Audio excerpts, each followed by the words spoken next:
Magandang tanghali! Kumusta po? Narito po ulit ang update natin para sa lagay ng ating panahon ngayong tanghali po ng August 17, 2025. Sa ngayon po ay tatlong low pressure area ang nasa loob at labas ng ating area of responsibility, pero ang mga ito po ay wala namang direktang epekto dito sa ating bansa. Ang nasa labas ng PAR sa kanluran ay kumikilos na po yan palayo at hinihila rin ang hanging habagat palayo po dito sa ating kalupaan.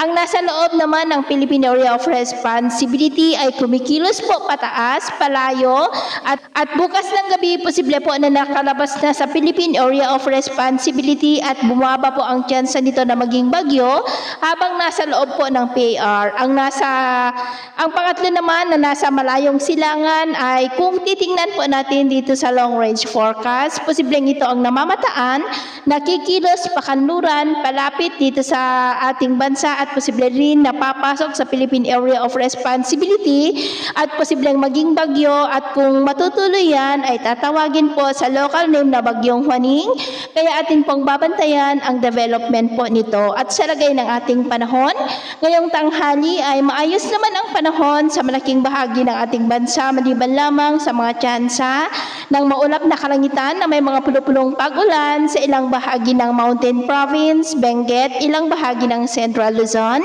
Calabarzon, Mindoro Provinces, Palawan, Dumaguete, Zamboanga, Sulu Archipelago, Northern Mindanao, Surigao del Norte, Davao at Sarangani. At sa susunod po ng mga oras, mas maraming lugar ulit ang makakaranas ng mas maulap na kalangitan with isolated rains. Kaya kung lalabas tayo sa ating mga tahanan, ugaliin lamang po natin lagi ang magdala ng kahit anong panangga natin sa init ng araw at proteksyon na rin po sa mga biglaang buhos ng ulan. At sa atin naman pong mga baybayin, wala naman po tayong nakataas na namang gale warning signals, pero iba yung pag-iingat lamang po kung papalaot tayo para po mas makaiwas sa mga sakunang pangkaragatan. So ito lang latest update natin sa araw na ito. Ako po muli si Gems na nagsasabing sa kahit anong pagsubok po na darating sa ating buhay, huwag na huwag po tayong mawawalan ng pag-asa. Thank you and God bless!